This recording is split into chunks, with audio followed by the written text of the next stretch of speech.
वास्तव न्यूज में स्वागत है आपका। मैं सरदार। विजयपुर शहर में अब यहाँ पर बाबा साहब भीमराव अंबेडकर सर्कल में कई दिनों से आंदोलन चलने लग गया है, मगर इस आंदोलन पर यहाँ से विजयपुर से जाकर बेंगलुरु तक वहां पर भी जाकर अगर शिकायत करे तो वहां पर बेइज्जती हो गई आंदोलनकारियों की। तो अब उस पर विजयपुर शहर में आज आंदोलन करने वाले भड़क उठे ताकि सीधे सीधे मंत्री एमबी पाटिल को ही आप टारगेट किया। तो टारगेट का मतलब ही नहीं होता और टारगेट करना भी जरूरी है ताकि एमबी पाटिल दिल चाहे तो मेडिकल कॉलेज बन सकता है, ताकि ये विजयपुर शहर के लोग कहते हैं और यहाँ पर आंदोलन पर बैठे हैं, आज वो भी कहते हैं। मगर अब यहाँ पर किस लिए मेडिकल कॉलेज नहीं बन पा रहा है, आखिर क्या वजह है? क्या अगर मेडिकल कॉलेज बन जाएगा क्या बीएलडी को धक्का पहुंचेगा? क्या इसलिए क्या एमबी पाटिल जी क्या आंदोलन पर आकर नहीं बात कर रहे? क्या ये मेडिकल कॉलेज बनने के लिए क्या इनके दिल और दिमाग और ख्यालों में नहीं है, ताकि इसलिए वो बनाना नहीं चाहते?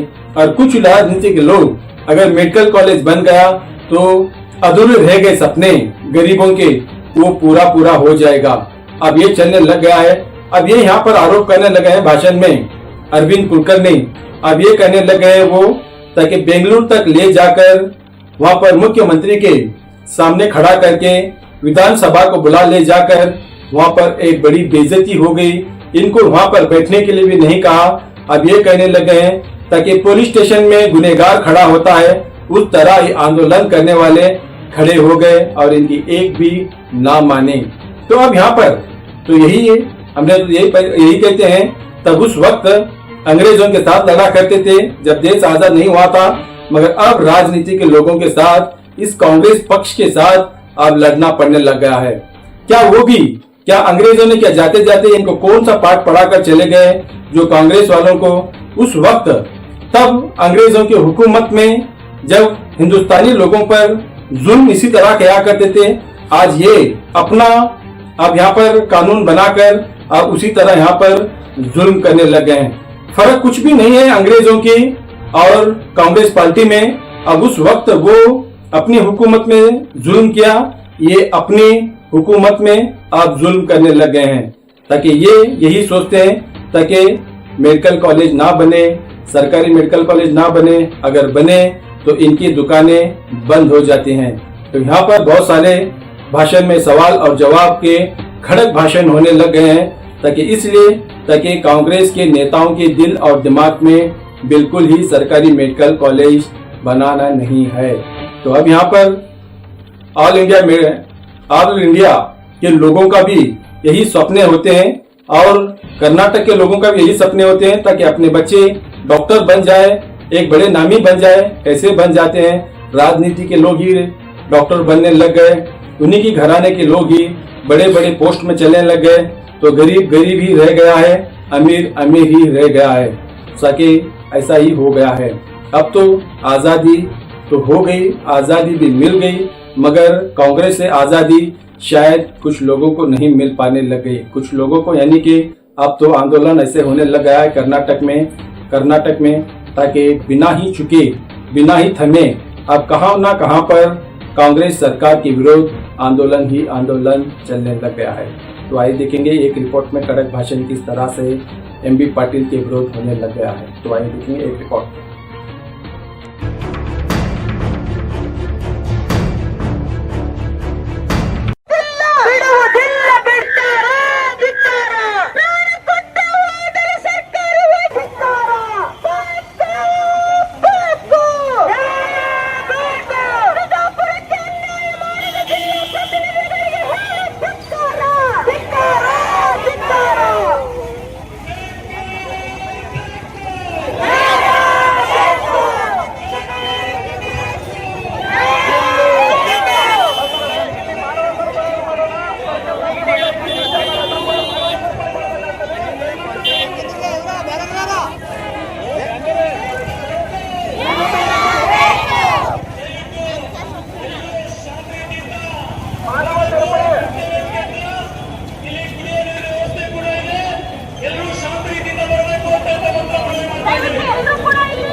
ಒಂದು ಶಿಸ್ತುಬದ್ಧವಾಗಿರ್ತಕ್ಕಂಥ ಒಂದು ಚೇಂಜ್ ಮಾಡಬೇಕಾಗ್ತದೆ.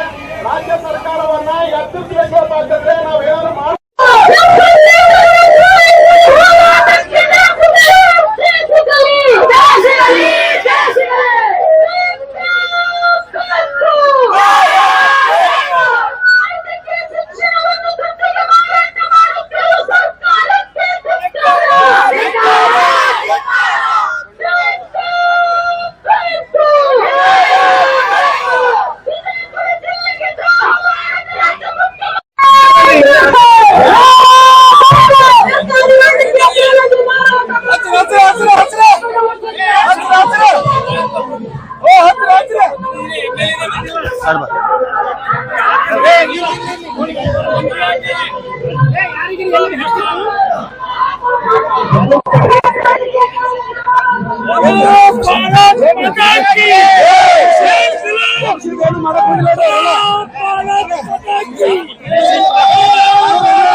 ಸರ್ಕಾರಿ ಆಸ್ತಿಗಳನ್ನು ಉಳಿಸಿಕೊಳ್ಳಕ್ಕೆ ಯಾರಾದರೂ ಸಾರ್ವಜನಿಕರು ಪ್ರಯತ್ನ ಮಾಡಿದಾರಾ ಅಂತ ಕೇಳಿದೆ.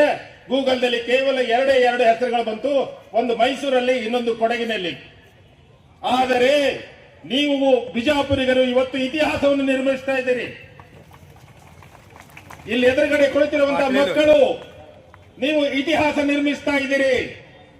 ನೀವು ಜಿಲ್ಲಾಧಿಕಾರಿಗಳ ಮನೆ ಎದುರು ಕೂತ್ಕೊಂಡು ಇನ್ನು ಮುಂದೆ ಕರ್ನಾಟಕ ಸರ್ಕಾರದ ಮುಖ್ಯ ಕಾರ್ಯದರ್ಶಿಯ ಮನೆ ಎದುರುಗಡೆ ಕೂತ್ಕೊಂಡು ನಾವು ಈ ಹೋರಾಟ ಕೊನೆವರೆಗೂ ನಾವು ಇದನ್ನು ಕಟ್ತೀವಿ, ಕೊನೆವರೆಗೂ ಇದನ್ನು ಉಳಿಸ್ಕೊಳ್ತೀವಿ, ನಮ್ಮ ಸಿವಿಲ್ ಹಾಸ್ಪಿಟಲ್ ನಮ್ಮ ಕೈಯಲ್ಲಿ ಉಳಿಸ್ಕೊಳ್ತೀವಿ ಅನ್ನುವಂತ ಗಟ್ಟಿಯಾದ ನಿರ್ಧಾರ ನೀವು ಮಾಡಬೇಕಾಗತ್ತೆ.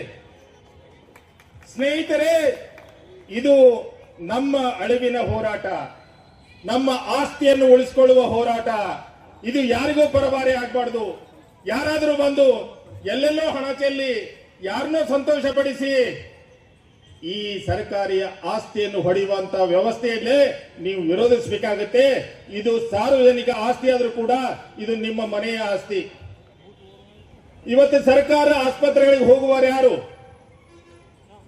ನಾನು ಬೆಂಗಳೂರಲ್ಲಿ ಇರ್ತೀನಿ, ದಯವಿಟ್ಟು ತಪ್ಪು ತಿಳಿಬೇಡಿ. ನಾನು ಎಂದೂ ಸರ್ಕಾರಿ ಆಸ್ಪತ್ರೆಗೆ ಹೋಗಲಿಲ್ಲ. ಕೇವಲ ಸಣ್ಣ ಮಗು ಇರಬೇಕಾದ್ರೆ ಏನೋ ಒಂದು ಸಮಸ್ಯೆ ಆಗಿತ್ತು, ಅವತ್ತು ಮಾತ್ರ ನನ್ನನ್ನು ಸರ್ಕಾರಿ ದವಾಖಾನೆಗೆ ತಗೊಂಡು ಹೋಗಿದ್ರಂತೆ. ಮೊನ್ನೆ ನಾನು ನಿಮ್ಮ ಬಿಜಾಪುರ ಸರ್ಕಾರಿ ಆಸ್ಪತ್ರೆ ಹೋದಾಗ ನೂರಾರು ಜನರ ಕ್ಯೂ ಇತ್ತು. ಅಲ್ಲಿ ಬರೀ ನನಗೆ ಕಂಡವರು ಅತ್ಯಂತ ಕಡು ಬಡವರು ಹಾಗೂ ಯಾರಪ್ಪ ಅಂದ್ರೆ ಅಲ್ಪಸಂಖ್ಯಾತ ಜನರು ಕಾಣ್ತಾ ಇದ್ರು ನನಗಲ್ಲಿ. ನಮ್ಮ ಹಸಿವನ್ನು, ನಮ್ಮ ಬೆವರನ್ನು ಕಿತ್ತುಕೊಳ್ಳುವಂತ ಒಂದು ಶಕ್ತಿ ಈ ದೇಶದಲ್ಲಿ ಬರ್ತಾ ಇದೆ ಅಂದ್ರೆ ಅದನ್ನು ನಾವು ಒಕ್ಕೊರಲಿಂದ ವಿರೋಧಿಸಬೇಕಾಗ್ತದೆ, ನಾವು ಅದನ್ನು ಖಂಡಿಸಬೇಕಾಗ್ತದೆ. ನಾವು ಎಲ್ಲೇ ಇರಲಿ, ನಮ್ಮ ಜೇಬು ಇವತ್ತು ತುಂಬಿರ್ಲಿ, ನಮ್ಮ ಜೇಬು ಖಾಲಿ ಇರಲಿ, ಆದರೆ ಜೇಬು ಯಾರ್ದು ಖಾಲಿ ಇದೆಯಲ್ಲ ಅವರು ಜೇಬು ತುಂಬಿಸಬೇಕಾಗಿತ್ತು ಅಂತ ಕರ್ತವ್ಯ ಏನಿದ್ರೆ ಬಸವಣ್ಣ ಮಾಡಿದ್ದ, ಅದನ್ನು ನಾನು ಕೂಡ ಮಾಡಬೇಕು, ನಾವೆಲ್ಲರೂ ಕೂಡ ಮಾಡಬೇಕು.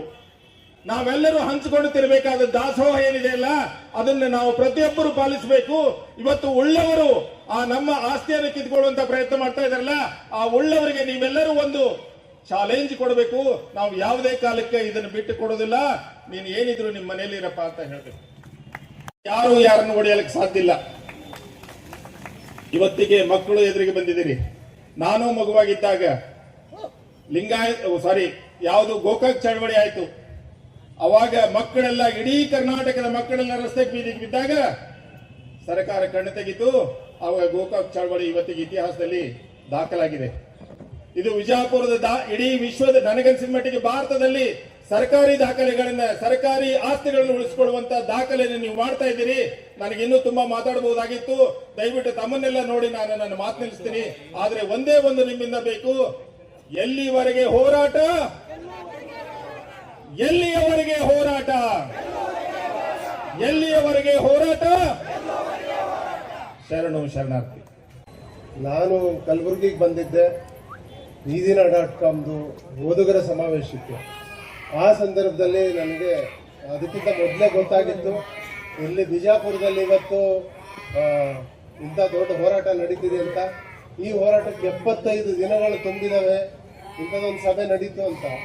ನಾನು ಇಲ್ಲಿಗೆ ಬರಬೇಕು ಅಂತಂದೇಳಿ ಜಿ.ಬಿ. ಪಾಟೀಲ್ ಹೇಳಿದ್ರು, ಅನಿಲ್ ಹೊಸ್ಮನಿ ಅಂತ ಅವರಂಥ ಹೋರಾಟಗಾರರು, ಅವರ ಇನ್ನೂ ಹಲವಾರು ಸ್ಥಳೀಯ ಮುಂದಾಳುಗಳ ನೇತೃತ್ವದಲ್ಲಿ ನಡೀತಿರುವಂಥ ಬಹಳ ದೊಡ್ಡ ಜನಪರ ಹೋರಾಟ ಇದು. ಇದು ಯಶಸ್ವಿ ಆಗಬೇಕು.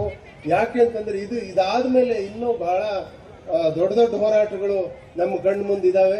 ಯಾಕೆಂತಂದ್ರೆ ಇಡೀ ದೇಶ ಖಾಸಗೀಕರಣದತ್ತ ಹೋಗ್ತಾ ಇದೆ. ಪ್ರತಿ ಸರ್ಕಾರಗಳು, ಕೇಂದ್ರ ಸರ್ಕಾರಗಳು, ರಾಜ್ಯ ಸರ್ಕಾರಗಳು ಈ ಪಾರ್ಟಿ ಆ ಪಾರ್ಟಿ ಅನ್ನೋ ಭೇದ ಭಾವ ಇಲ್ಲದೆ ಸಾರ್ವಜನಿಕ ಆಸ್ತಿಯನ್ನ ಖಾಸಗಿಯವರ ಕೈಗೆ ಒಪ್ಪಿಸ್ತಾ ಇದ್ದಾವೆ. ದೊಡ್ಡ ದೊಡ್ಡ ಕಾರ್ಪೊರೇಟ್ಗಳು ಇವತ್ತು ಬಂದು ಈ ದೇಶದ ಶಿಕ್ಷಣ, ಈ ದೇಶದ ಆರೋಗ್ಯ ಮತ್ತೆ ಸಾರ್ವಜನಿಕ ಪೂರೈಕೆ, ನೀರು, ನೆಲ, ನಾಳೆ ಈ BWSSB ಅಂತ ಮತ್ತೆ ಕುಡಿಯೋ ನೀರನ್ನು ಕೂಡ ಖಾಸಗೀಕರಣಕ್ಕೆ ಒಳಪಡಿಸುವಂತ ಪ್ರಯತ್ನಗಳು ಬಹಳ ವರ್ಷಗಳಿಂದ ನಡೀತಿದ್ದಾವೆ. ನೀವು ಪ್ರತಿರೋಧ ಮಾಡದೇ ಇದ್ರೆ ನಿಮ್ಮ ಆರೋಗ್ಯ ವ್ಯವಸ್ಥೆ, ಶಿಕ್ಷಣ ವ್ಯವಸ್ಥೆ ಬಹಳ ಇಂಪಾರ್ಟೆಂಟ್ ಆಗಿ ಇವೆರಡು ಖಾಸಗಿ ಅವ್ರಿಗೆ ಹೋಗ್ತವೆ. ಅವರು ವಿಧಿಸುವಂತ ದೊಡ್ಡ ದೊಡ್ಡ ಶುಲ್ಕಗಳನ್ನ ಈ ದೇಶದ ಜನಸಾಮಾನ್ಯ ಈಗಾಗಲೇ ಅವನ ಬೆನ್ನು ಮೂಳೆ ಮುರಿದಿದ್ದಾರೆ. ಆತ ಹೆಂಗೆ ಅಥವಾ ಆಕೆ ಹೆಂಗೆ ಅವರ ಕುಟುಂಬ ನಡೆಸಬೇಕು, ಸಂಸಾರ ನಡೆಸಬೇಕು, ಬರ್ತಾ ಇರೋ ಬಹಳಷ್ಟು ಕಡಿಮೆ ಸಂಬಳದಲ್ಲಿ ಅಥವಾ ಕಡಿಮೆ ಕೂಲಿಯಲ್ಲಿ ನೀವು ಶಿಕ್ಷಣಕ್ಕೆ ಎಷ್ಟು ಕೊಡಬೇಕು, ಆರೋಗ್ಯಕ್ಕೆ ಎಷ್ಟು ವೆಚ್ಚ ಮಾಡಬೇಕು ಅನ್ನೋ ಪರಿಸ್ಥಿತಿ ಇದೆ. ಆದ್ರಿಂದ ಇದು ಹೋರಾಟದ ಒಂದು ಮೊದಲನೇ ಹೆಜ್ಜೆ ಅಂತ ಅಂದ್ಕೋಬೇಕು. ಇನ್ನು ಈ ದೇಶದ ಕಾಡುಗಳು, ಈ ದೇಶದ ನದಿಗಳು, ಈ ದೇಶದ ಗುಡ್ಡಗಳು ಇವನ್ನೆಲ್ಲ ಕೊಳ್ಳೆ ಹೊಡಿತಿದ್ದಾರೆ, ಗಣಿಗಾರಿಕೆಗೆ ಮತ್ತೆ ದೊಡ್ಡ ದೊಡ್ಡ ಕಾರ್ಪೊರೇಟ್ಗಳಿಗೆ ಒಪ್ಪಿಸ್ತಾ ಇದ್ದಾರೆ. ಆದ್ರಿಂದ ಬಿಜಾಪುರದ ಈ ಹೋರಾಟ ಯಶಸ್ವಿ ಆಗೋದು ಬಹಳ ಮುಖ್ಯ ಆಗಿದೆ. ಇದು ಹಲವಾರು ಬಹಳ ದೊಡ್ಡ ಹೋರಾಟಗಳಿಗೆ ನಾಂದಿ ಆಗುತ್ತೆ. ಈ ಹೋರಾಟದ ಜೊತೆ ಸರ್ಕಾರಿ ಮೆಡಿಕಲ್ ಕಾಲೇಜು ಸರ್ಕಾರದ ವತಿಯಿಂದ ನಡೀಬೇಕೆ ಹೊರತಾಗಿ ಬಂಡವಾಳಶಾಹಿಗಳ ಒಂದು ಕಪಿಮುಷ್ಟಿಯಲ್ಲಿ ಕೊಟ್ಟು ಅದನ್ನು ಹರಾಜು ಮಾಡಬಾರದು ದುಡ್ಡಿಗೋಸ್ಕರ. ಒಂದ್ ವೇಳೆ ಖಾಸಗಿಯವರ ಕೈಯಲ್ಲಿ ಕೊಟ್ರೆ ಬಡ ವಿದ್ಯಾರ್ಥಿಗಳಿಗೆ ಒಂದು ವೈದ್ಯಕೀಯ ಶಿಕ್ಷಣ ಕಲೀಲಿಕ್ಕೆ ಸಾಧ್ಯ ಆಗೋದಿಲ್ಲ. ಅವರು ಶಿಕ್ಷಣದಿಂದ ವಂಚಿತರಾಗ್ತಾರೆ. ಯಾವುದೇ ಕಾರಣಕ್ಕೂ ಖಾಸಗಿಯವರಿಗೆ ಕೊಡಬಾರದು ತಿಳ್ಕೊಂಡು ಹೇಳಿ ನಾವು ಕಳೆದ ಇವತ್ತು 75ನೇ ದಿನ ಕಾಲಿಟ್ಟಿದ್ದು ಹೋರಾಟ. ಇಲ್ಲಿಯವರೆಗೂ ಕೂಡ ಸರ್ಕಾರ ನಮ್ಮ ಹೋರಾಟವನ್ನ ಗಂಭೀರವಾಗಿ ಪರಿಗಣಿಸ್ತಾ ಇಲ್ಲ. ಅದ್ಯಾಕೋ ನಮಗೆ ಗೊತ್ತಾಗ್ತಾ ಇಲ್ಲ. ನಾವು ಇಲ್ಲಿಯವರೆಗೂ ಕೂಡ ಒಂದು ಕಾನೂನಿನ ಪರಿಮಿತಿಯಲ್ಲಿ ಹೋರಾಟ ಮಾಡ್ತಾ ಇದ್ದೇವೆ. ನಾವು ಪದೇ ಪದೇ ಹೇಳ್ತೇವೆ, ಹೋರಾಟ ಅಹಿಂಸಾತ್ಮಕ ಇರಬೇಕು. ಬಸವ, ಬುದ್ಧ, ಗಾಂಧಿ, ಅಂಬೇಡ್ಕರ್ ತತ್ವದಲ್ಲಿ ಹೋರಾಟ ಮಾಡ್ತಾ ಇರೋದು ಇವರಿಗೆ ಆಗಿ ಬರ್ತಾ ಇಲ್ಲ ಬಹುತೇಕ. ನಾನು ಮುಖ್ಯಮಂತ್ರಿಯವರಿಗೆ ಪ್ರಶ್ನೆ ಕೇಳ್ತೇವೆ, ನೀವು ಅವತ್ತಮ್ಮ ಹೋರಾಟಗಾರರಿಗೆ, ವಿಜಯಪುರ ಜಿಲ್ಲೆಯ ಜನತೆಗೆ ಎಷ್ಟೊಂದು ನೀವು ಅಪಮಾನ ಮಾಡಿದಿರಿ. ಮಾನ್ಯ ಜಿಲ್ಲಾ ಉಸ್ತುವಾರಿ ಸಚಿವರೇ, 62ನೇ ದಿವಸಕ್ಕೆ ನಮ್ಮನ್ನು ಕರ್ಕೊಂಡು ಹೋದ್ರಿ ಮುಖ್ಯಮಂತ್ರಿ ಹತ್ರ. ನಿಮಗೆ ಮನಸ್ಸು ಇರದೇ ಇದ್ರೆ ಯಾಕೆ ಕರ್ಕೊಂಡು ಹೋಗ್ಬೇಕು? ನೀವು ಏನ್ ಹೇಳಿದ್ರಿ ನೀವು? ಇಲ್ಲ, ನೀವು ಮುಖ್ಯಮಂತ್ರಿ ಹತ್ರ ಕರ್ಕೊಂಡು ಹೋಗ್ತೇವೆ ಮಾತುಕತೆಗೆ. ಖಾಸಗಿ ಸಾಬ್ ಆಗೈತೆ, ನನಗೂ ಬೇಡ, ನನಗೆ ಮನಸ್ಸಿಲ್ಲ, ನನಗೂ ದೊಡ್ಡದಂತ ಸಂಸ್ಥೆ ಇದೆ ತಿಳ್ಕೊಂಡು ಇವತ್ತು ನಾಟಕ ಮಾಡಿದಿರಿ. 15 ನಿಮಿಷ ನಮ್ಮನ್ನು ಬಿಟ್ಟು ಮುಖ್ಯಮಂತ್ರಿ ಜೊತೆಗೆ ಮಾತನಾಡಿ ನಮ್ಮ ಹತ್ರ ಕರ್ಕೊಂಡು ಬಂದು, ಇಲ್ಲ ಇವರು ಹೋರಾಟದ ಕೂತ್ಕೊಂಡಿದ್ದಾರೆ, ಇವರಿಗೆ ಪೈಪಿ ಮಾದರಿ ಬೇಡತ್ತ, ಅಂದ್ರೆ ತಲೆ ಬೇಡ ಆಗಿದೆ ತಮಗೆ, ಅದು ನಮಗ್ ಬೇಕಾದ ತಲೆ ಬೇಡ ಅನ್ನೋದು ರೀತಿಯಲ್ಲಿ ಅವತ್ತ ಟ್ರೀಟ್ ಮಾಡಿದ್ರು ಮುಖ್ಯಮಂತ್ರಿ ಹತ್ರ. ಏನಪ್ಪಾ ನಿಮಗೆ ಏನ್ ಸಮಸ್ಯೆ ಆಗುತ್ತೆ? ಮುಖ್ಯಮಂತ್ರಿ ನಮಗೆ ಕೇಳಿದಾಗ ನಾವ್ ಹೇಳಿದೆವು, ಸರ್ಕಾರಿ ವೈದ್ಯಕೀಯ ಮಹಾವಿದ್ಯಾಲಯ ಯಾವುದೇ ಕಾರಣಕ್ಕೂ ನೀವು ಖಾಸಗಿಯವರಿಗೆ ಕೊಡಬೇಡ್ರಿ, ನಮಗೆ ಬೇಕಾದ್ರೆ ಕೇವಲ 100 ಕೋಟಿ ರೂಪಾಯಿ ಇವತ್ತು ನಮಗೆ 153 ಎಕರೆ ಜಾಗ ಇದೆ, ಟ್ರಾಮಾ ಸೆಂಟರ್ ಇದೆ, ಅಲ್ಲಿಂದ MRI ಸ್ಕ್ಯಾನ್ ಇದೆ, ಹೆರಿಗೆ ಆಸ್ಪತ್ರೆ ಇದೆ, ಎಲ್ಲ ಒಳಗೊಂಡಂತಕ್ಕಂತ ಒಂದು ಐತಿಹಾಸಿಕ ನಗರದಲ್ಲಿ ದೊಡ್ಡ ಕಟ್ಟಡ ಇದೆ. ಇದು ಕೇವಲ 100 ಕೋಟಿ ಬೇಕು ನಮಗೆ ಕೊಡ್ರಿ ಅಂತಂದಾಗ ನಮ್ಮ ಹತ್ರ ದುಡ್ಡಿಲ್ಲ ಸರ್ಕಾರಕ್ಕೆ ತಿಳಿದ್ರು ಅವರು. ಹಾಗಿದ್ರೆ ಇವತ್ತು ಬಾಗಲಕೋಟೆಗೆ 450 ಕೋಟಿ ಕೊಟ್ಟಿಲ್ಲ, ಎಲ್ಲಿಂದ ಬತ್ತು ದುಡ್ಡು ಪ್ರಶ್ನೆ ಮಾಡಿದಾಗ ಇಲ್ಲ ಬಾಗಲಕೋಟೆಗೆ ನಾವು ರದ್ದು ಮಾಡ್ತೇವೆ ಅಂತ ಹೇಳಿದ್ರು. ಒಬ್ಬ ರಾಜ್ಯದ ಮುಖ್ಯಮಂತ್ರಿ ಗೊತ್ತೋರೆ ಇವತ್ತು ನಮಗ ಈ ರೀತಿ ಅಪ್ಪನ ಮಾಡಿ ಇವತ್ತು ನಾವು ಬಾಗಲಕೋಟೆಗೆ ಬೇಡ ಅಂತ ನಾವು ವಿರೋಧ ಮಾಡ್ತಾ ಇಲ್ಲ. ಈ ನಮಗೂ ಕೊಡ್ರಿ, ಯಾಕಂದ್ರೆ ಸುಮಾರು 20 ವರ್ಷದಿಂದ ನಿರಂತರವಾಗಿ ಹೋರಾಟ ನಡೀತಾ ಇದೆ ಮೆಡಿಕಲ್ ಕಾಲೇಜ್ ಸಲುವಾಗಿ. ಇವತ್ತು ನಾವು 75 ದಿನ ಇವತ್ತು ಹೋರಾಟ ನಡೆದ್ರು ಕೂಡ ಜಿಲ್ಲೆಯಲ್ಲಿರ್ತಕ್ಕಂಥ 8 ಜನ ಪ್ರತಿನಿಧಿಗಳು ಏನ್ ಯಾವ ಮಕ್ಕಳಿಗೆ ನಿದ್ದೆ ಮಾಡ್ತಾ ಇದ್ದೀರಿ ನೀವು? ಇವತ್ತು ರಾಜಕೀಯ ಬಿಡ್ರಿ, ಜನರು ಕೊಟ್ಟಂತ ಮತಭಿಕ್ಷೆಯಿಂದ ಇವತ್ತು ಅಧಿಕಾರ ಕೊಟ್ಟಿದ್ದಾರೆ. ಮಂತ್ರಿ ಆಗಿದ್ರಿ, 2 ಸಚಿವರಿದ್ದೀರಿ, ಮನೆ ಜಿಲ್ಲಾ ಉಸ್ತುವಾರಿ ಸಚಿವರು, ಮನೆ MB ಪಾಟೀಲ್ ನಾನು ಕೇಳ್ಕೊತೇನೆ, ನಮಗೆ ಅವಮಾನ ಮಾಡುವಂತ ಉದ್ದೇಶದಿಂದ ಇವತ್ತು ಬೆಂಗಳೂರು ಕರ್ಕೊಂಡು ಹೋದ್ರಿ. ಇಲ್ಲೇ ಹೇಳ್ಬೇಕಾಗಿತ್ತು ನೀವು, ನಾನು PPP ಮಾಡಲು ಬೇಕಾಗಿದೆ, ನನ್ನ ದೊಡ್ಡ ಸಂಸ್ಥೆ ಇದೆ, ಅದಕ್ಕೆ ಇನ್ನೂ ಸಾವಿರಾರು ಕೋಟಿ ರೂಪಾಯಿ ನಾನು ಗಳಿಕೆ ಮಾಡಬೇಕಾಗಿದೆ, ಅದಕ್ಕೆ ನಾನು ಸರ್ಕಾರಿ ಬೇಡ, ನೀವು ಏನ್ ಮಾಡ್ಕೋತೀರೋ ಮಾಡ್ಕೊಳ್ತೀವಿ ಹೇಳಬೇಕಾಗಿತ್ತು ನೀವು. ಇವತ್ತು 80,000 ಖರ್ಚು ಮಾಡಿ ಬಡ ಇಲ್ಲೆಲ್ಲ ಕೂತಂತವ್ರು ವಿದ್ಯಾರ್ಥಿಗಳು ಏನು 4 ದನಕಾಯವರಲ್ಲ, ಇಲ್ಲಿ 2-3 ಡಿಗ್ರಿ ಓದಂತವ್ರು ಕೂತಿದ್ದಾರೆ ಮುತ್ಸದ್ದಿಗಳ ಹೋರಾಟಕ್ಕೆ. ಇವತ್ತು ಕರ್ಕೊಂಡೋಗಿ ತಪ್ಪನ ಮಾಡಿದ್ರಿ. ಒಬ್ರು ಇವತ್ತು ನಮ್ಮನ್ನ ಅಲ್ಲಿ ಹೆಂಗನ್ನ ಭಿಕ್ಷುಕರ ತರ ಒಂದು ಆರೋಪಿಗಳ ತರ ನಿಲ್ಲಿಸಿದ್ವಿ ವಿಧಾನಸೌಧದಲ್ಲಿ. ಅವತ್ತು ಮಾತನಾಡಿಕೆ ನಮಗೆ ಬರ್ತಿತ್ತು ಮುಖ್ಯಮಂತ್ರಿಗೆ, ಇನ್ನೂ ಕೂಡ ನಾವು ಮುಖ್ಯಮಂತ್ರಿಗೆ ಅಡ್ಡಕಾರಾಗಿ ನಿಂದಿಸಿದ್ದೇವೆ. ಅದು ದೊಡ್ಡದಾಗಲಿಲ್ಲ. ವಿಧಾನಸೌಧದಲ್ಲಿ ಆ ರೀತಿ ಆಗಬಾರದು ಗಲಾಟೆ ಅಂತಕ್ಕಂಥ ವಿಚಾರದಿಂದ ಮುಂದೆ ಹೋರಾಟದ ಮುಖಾಂತರ ಸರ್ಕಾರಕ್ಕೆ ಬಿಸಿ ಮುಡಿಸ್ಬೇಕಂತ ತಿಳ್ಕೊಂಡು ಹೇಳಿ ನಾವು ಸುಮ್ಮನೆ ಬಂದಿದ್ದೇವೆ. ಆ ಹೋರಾಟ ಶಾಂತ ತಿಳ್ಕೊಂಡು ಇವತ್ತು ನಮ್ಮ ಹೋರಾಟಗಾರನ ನೀವು ಮೋಸ ನೋಡಕ್ ಹೋದ್ರೆ ನಿಮಗೆ ತಕ್ಕ ಪಾಠ ಕಲಿಸ್ತೇವೆ.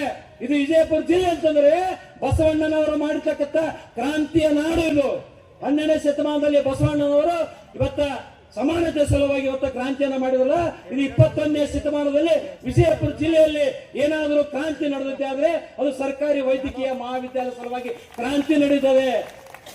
ಕ್ರಾಂತಿಯ ಮೂಲಕ ಈ ಸರ್ಕಾರಕ್ಕೆ ವಾಂತಿ ಮಾಡಿಸ್ತೇವೆ, ಬಿಡುವುದಿಲ್ಲ, ವಾಂತಿ ಮಾಡಿಸ್ತೇವೆ. ಇದಕ್ಕ ಅರ್ಥ ಮಾಡ್ಕೊಳ್ಳಿ. ಏನು ಹುಡುಗಾಟಿಗೆ ತಿಳ್ಕೊಂಡಿದ್ದೀರಿ? ಇಂಥ ನೀಸರು ಏನೋ ಅಧಿಕಾರ ಕೊಟ್ಟಿದ್ದಕ್ಕೆ ಇವತ್ತು ಬಯಲಿ ಬಿದ್ದು ಶಂಕವಡಿ ಪರಿಸ್ಥಿತಿ ಬಂದಿದೆ. ಯಾವುದಕ್ಕೋಸ್ಕರ ಅಧಿಕಾರ ಕೊಡಬೇಕು ನಿಮಗೆ? ಇವತ್ತು ಜನತೆಗೆ ಇವತ್ತು ಬಿಟ್ಟಿ ಓಟ ಕಂಡ ಹೆಂಡ ಇವತ್ತು ದಾವ ಸಂಸ್ಕೃತಿ ಕೊಟ್ಟು ಕಳಿಸಿ ಇವತ್ತು ಮತ ತಗೊಂಡು ಅಧಿಕಾರ ತಗೊಂಡು ಇವತ್ತು ಮೋಸ ಮಾಡ್ತಿದ್ರಿ ವಿಜಯಪುರ ಜಿಲ್ಲೆಗೆ. ಒಂದಲ್ಲ ಎರಡಲ್ಲ ಹಲವಾರು ಪ್ರಕರಣಗಳಲ್ಲಿ ಇವತ್ತು ವಿಜಯಪುರ ಜಿಲ್ಲೆ ಜನತೆಗೆ ಅನ್ಯಾಯ ಮಾಡ್ತಾ ಇದ್ದೀರಿ. ಯಾರಿಗೋಸ್ಕರ ಅಧಿಕಾರ ನಿಮ್ಮದು? ಬಾರಿ ತಾಕತ್ತಿದ್ರೆ ವಿಜಯಪುರ ಜಿಲ್ಲೆ ನಗರದಲ್ಲಿ ತಿರುಗಾಡ್ರಿ, ಕ್ರಾಂತಿ ಮಾಡ್ತೇವೆ. ಹುಟ್ಟಿದ್ದು ಒಂದೇ ಸಲ, ಒಂದೇ ಸಲ 7 ಸಲ ಯಾರು ಸತ್ತಿಲ್ಲ ಜಗತ್ತಿನಲ್ಲಿ. ಆಗೋಲ್ಲ ಇವತ್ತ ಕ್ರಾಂತಿ ಮಾಡ್ತೇವೆ. ಕ್ರಾಂತಿ ಹುಷಾರಿನ. ಇಲ್ಲಿ ಯಾವುದೇ ಜಾತಿ ಇಲ್ಲ, ಪಕ್ಷ ಇಲ್ಲ. ಇದು ವಿಜಯಪುರ ಜಿಲ್ಲೆಯ ವಿದ್ಯಾರ್ಥಿಗಳ ಭವಿಷ್ಯ ಇದೆ ಈ ಸರ್ಕಾರಿ ಮೆಡಿಕಲ್ ಕಾಲೇಜಲ್ಲಿ. ಏನ್ ತಿಳ್ಕೊಂಡಿದ್ದೀರಿ ನೀವು? ಏನ್ ಹುಚ್ಚರ ಹೋರಾಟಗಾರರು? ಏನ್ ದನ ಕಾಯವರ? ನಾವು ಮೂರ್ಖರ? ಬನ್ನಿ ಇಲ್ಲೇ ನಾವು ಕುಸ್ತಿ ಹಿಡಿತೇವೆ. ಎಲ್ಲಿವರೆಗೆ ಗೋಡೆ ಹತ್ತೋರಿಗೆ ಹೆಸರಿರ್ತದ ಮನುಷ್ಯ, ಅಲ್ಲಿಂದ ನಾವು ಕೂಡ ಗಂಡು ಗಚ್ಚಾಕಿ ನಿಲ್ಬೇಕಾಗ್ತದೆ.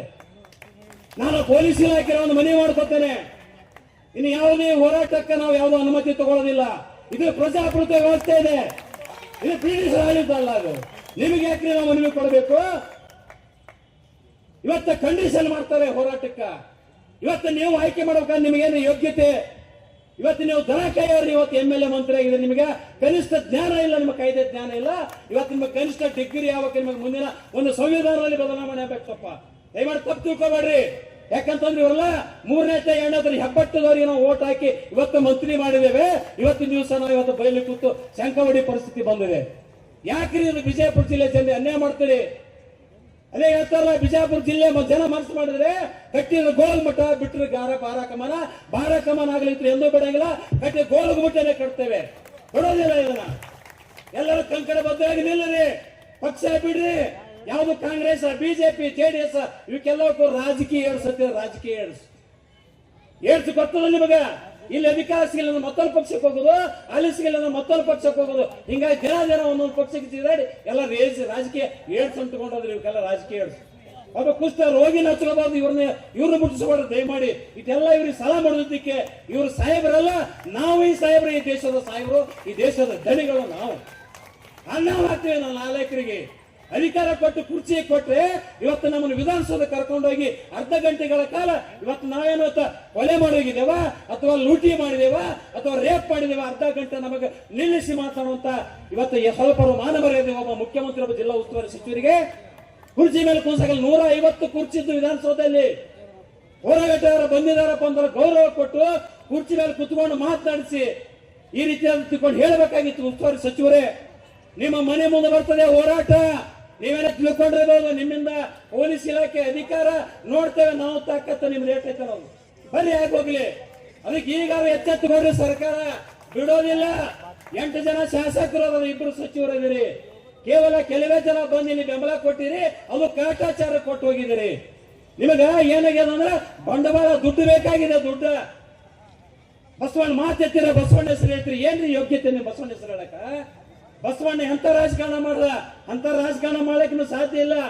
ಕೋಟಿ ಕೋಟಿ ಹಣ ಲೂಟಿ ಮಾಡಿ ಇವತ್ತ ಇಡೀ ದೇಶನ ಹಾಳು ಮಾಡಕತ್ತಿರಲ್ಲಪ್ಪ ಪುಣಾತ್ಮಗಳೇ.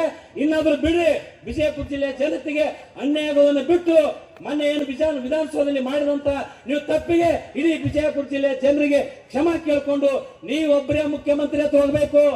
ಹೋರಾಟ ದಿನೇ ದಿನೇ ತಾವು ಹೆಚ್ಚು ಪಡಿತಾ ಇದೆ. ನಾಳೆ ನಮಗೆ ಉಲಗಾಲ ಇಲ್ಲ ವಿಜಯಪುರದಲ್ಲಿ. ಏನಾದ್ರೂ ಮಾಡಿ ಒಟ್ಟೆ ಸರ್ಕಾರದ ವತಿಯಿಂದ ನೀವು ಮೆಡಿಕಲ್ ಕಾಲೇಜ್ ಪ್ರಾರಂಭ ಮಾಡ್ರಿ, ಇಲ್ಲದ್ರೆ ನಾವು ಸಾಮೂಹಿಕ ರಾಜೀನಾಮೆ ಕೊಡುತ್ತೆ ತಕೊಂಡು ಒಂದು ರಾಜೀನಾಮೆ ಬೀಸಾಕ್ರಿ. ನಿಮಗೆ ತಾಕತ್ತಿತ್ತಂದ್ರೆ ನಿಮಗೆ ಈಗಾದ್ರೂ ಎಚ್ಚೆತ್ತುಕೊಂಡು ನೀವು ಕೂಡಲೇ ಸರ್ಕಾರಿ ವೈದ್ಯಕೀಯ ಮಹಾವಿದ್ಯಾಲಯ ಸ್ಥಾಪನೆ ಮಾಡಲಿಕ್ಕೆ ಸ್ಪಷ್ಟವಾದಂತಹ ಆದೇಶ ಹೋರಾಟಗಾರ ಕೈಯಾಗ, ವಿಜಯಪುರ ಜಿಲ್ಲೆ ಜನತೆಯ ಕೈಯಾಗ, ವಿದ್ಯಾರ್ಥಿಗಳ ಕೈಯಾಗ ಕೊಟ್ಟರೆ ಈ ಹೋರಾಟ ನಿಲ್ತದೆ. ಇಲ್ಲೇ ಇದ್ರೆ ನಾವು ಇಲ್ಲಿ ನಮ್ಮ ಹೆಣ ಹೋಗಕ್ಕೆ ಹೊರತ ಈ ಹೋರಾಟವನ್ನ ಯಾಕೆ ಹಿಂಪಡಲ್ಲ ಅಂತಕ್ಕಂಥ ಮಾತನ್ನ ಈ ಸಂದರ್ಭದಲ್ಲಿ ಸರ್ಕಾರಕ್ಕೆ ಎಚ್ಚರಿಕೆ ಕೊಡ್ತಾ ಇಲ್ಲಿ ಮಾತನಾಡಲಿಕ್ಕೆ ಅವಕಾಶ ಕೊಟ್ಟಂತ ತಮ್ಮೆಲ್ಲರಿಗೂ ಕೂಡ ನನ್ನ ಶರಣು ಶರಣಾರ್ಥಿಗಳು. ಈ 2006 ಡಾಕ್ಟರ್ ಸಜ್ಜನ್ ಅಂತೇಳಿ ಡಿಸ್ಟ್ರಿಕ್ಟ್ ಸರ್ಜನ್ ಇದ್ರು. ಅವರು ನಮಗೆ ಈ ಸರ್ಕಾರಿ ವೈದ್ಯಕೀಯ ಕಾಲೇಜ್ ಬೇಕಂತೇಳಿ ಅದ್ರ ತಿಳುವಳಿಕೆ ಕೊಟ್ಟರು. ವರ್ಲ್ಡ್ ವಿಷನ್ದಾಗ ನಮ್ಮ ಜಿಲ್ಲೆಯ ಯಾವ ಕ್ಯಾಟಗರಿ ಅಂತಂದ್ರೆ C category, A B Bengaluru Tumakuru ಇವರಿಗೆಲ್ಲ ಮೆಡಿಕಲ್ ಕಾಲೇಜ್ ಕೊಟ್ಟಾರೆ. ನಮಗೆ ಕೊಟ್ಟಿಲ್ಲ. ಇವು ಹೋರಾಟ ಮಾಡಿ ಹಚ್ಚಿದ್ರು. ಅಲ್ಪ ಸ್ವಲ್ಪ ಪ್ರಮಾಣದಾಗ ಮಾಡಿದೆವು. ವಿಧಾನಸೌಧದ ಮುಂದೆ ಬೆಳಗಾವಿದಾಗೂ ಹೋರಾಟ ಮಾಡಿದೆವು. ಅಲ್ಲಿಂದ ಚಾಲು ಆಗಿತ್ತು. ಹಿರಿಯರು ಹೇಳಿದ್ರು ಇನ್ನೂ ಚಾಲು ಅಂತೇಳಿ. ಹೋರಾಟಗಳು ನಿಲ್ಲೋದಿಲ್ಲ. ಇದು ಏನು ತಿಳಿಯಲಾಗಿದೆ ಅಂದ್ರೆ ಪಿ ಪಿ ಪಿ ಪಿ ಇದೇನು ಪ್ರೈವೇಟ್ ಪಬ್ಲಿಕ್ ಏನಾಗ್ತಲ್ಲ, ಅದು ಅಲ್ಲದು. ಇದೇನಾಗಿದೆ ಅಂದ್ರೆ ಪಾಟೀಲ್ ಅಂಡ್ ಪಾಟೀಲ್ ಅಂಡ್ ಪಾಟೀಲ್. ಈ ಪಾಟೀಲ್ ಅಂಡ್ ಪಾಟೀಲ್ ಇವ್ರು ಪಿ ಪಿ ಪಿ ಕೈ ಬಿಡ್ಲಿಲ್ಲ ಅಂದ್ರೆ ಈ ಜಿಲ್ಲೆಯ ಜನತೆ ಇವ್ರಿಗೆ ಕೈ ಬಿಡ್ತೀವಿ ಅಂತೇಳಿ ಎಚ್ಚರಿಕೆ ಕೊಡ್ತಾ ಇತ್ತು. ಅಲ್ಲಪ್ಪ, ಈ ಸಿದ್ದರಾಮಯ್ಯ ನಮ್ಮ ಹೋರಾಟಗಾರರು ವಿಧಾನಸೌಧಕ್ಕೆ ಹೋದ್ರೆ ಅವರನ್ನು ಅವಮಾನ ಮಾಡಿ ಕಳಿಸ್ತಾರೆ. ಮತ್ತು ಇಲ್ಲಿ ಸರ್ಕಾರಿ ದವಾಖಾನೆಗೆ ಹೋಗೋರು ಯಾರು? ಅಹಿಂದ ಜನನೇ.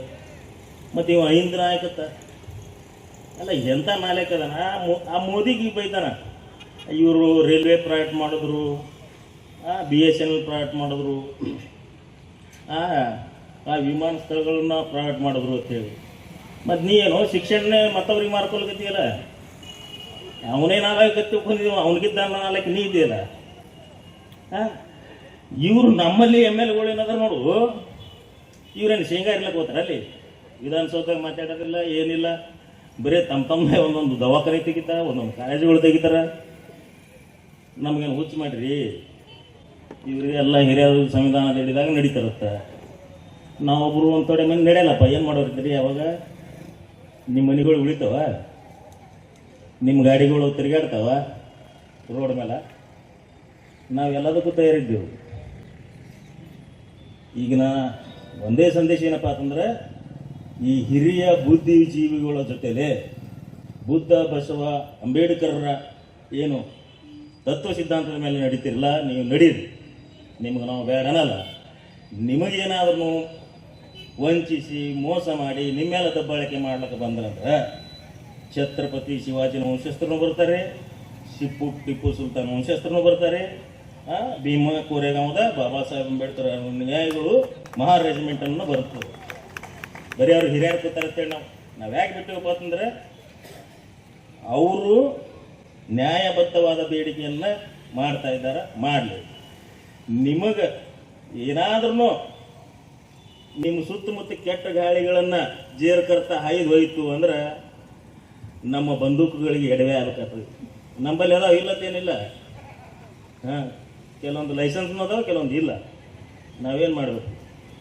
ಅದಕ್ಕೆ ನಾವು ಏನು ಹೇಳತ್ತೀವಪ್ಪ ಅಂತಂದ್ರೆ ಇವರೆಲ್ಲರೇ ನಾ ಪೊಲೀಸರು ತರ್ತೀನಿ, ಆರ್ಮಿ ತರ್ತೀನಿ. ಇವು ಬಹುಶಃ ಈಗ ನಮ್ಮ ಜಿಲ್ಲಾದಾಗ ಹೆಚ್ಚಿಗೆ ಒಂದಕ್ಕೆ ಎಲ್ಲದಪ್ಪ ಅಂತಂದ್ರೆ ಸಾರ್ವಜನಿಕರ ಬಳಿ ಅದಾವ, ಪೊಲೀಸರ ಬಳಿ ಇಲ್ಲ. ಅವ್ರಿಗೆ ನಮ್ಗೆ ಹತ್ತಂದ್ರೆ ನಮ್ಮ ಒಂದೊಂದು ಗೋಳಿ ಅಂದ್ರೆ ಪೊಲೀಸರಿಗೆ ಗಪ್ಪ ಆಗಿಬಿಡ್ತಾರೆ. ಆದ್ರೆ ನಮ್ಮ ಸಂಘರ್ಷ ಅವ್ರ ಜೋಡಿ ಇಲ್ಲ.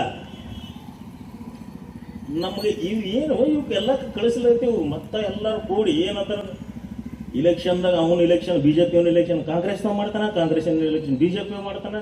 ಇವ್ರು ಹೊಟ್ಟೆ ಪಾಟೀಲ್ರಿ ಕೂಡಿ ನಮ್ಮ ಬಿಜಾಪುರ ಜಿಲ್ಲಾ ಸತ್ಯನಾಶ ಮಾಡ್ಯಾರ. ಆದ್ರೆ ನಾವೆಂದು ನಿಮ್ಗೆ ಸತ್ಯನಾಶ ಮಾಡ್ತೇವೆ ಗೊತ್ತಿಲ್ಲ. ಈಗ ಟೈಮ್ ಭಾಳ ಆಗ್ಯದ, ಊಟನೂ ಕಲಸ ಆಗ್ಯದ, ಎಲ್ಲ ಭಾಷಣನೂ ಕಲಸ ಆಗ್ಯದ. ಈಗ ಇವತ್ತು ಇಷ್ಟಕ್ಕೆ ಮುಗಿಸ್ತೀವಿ.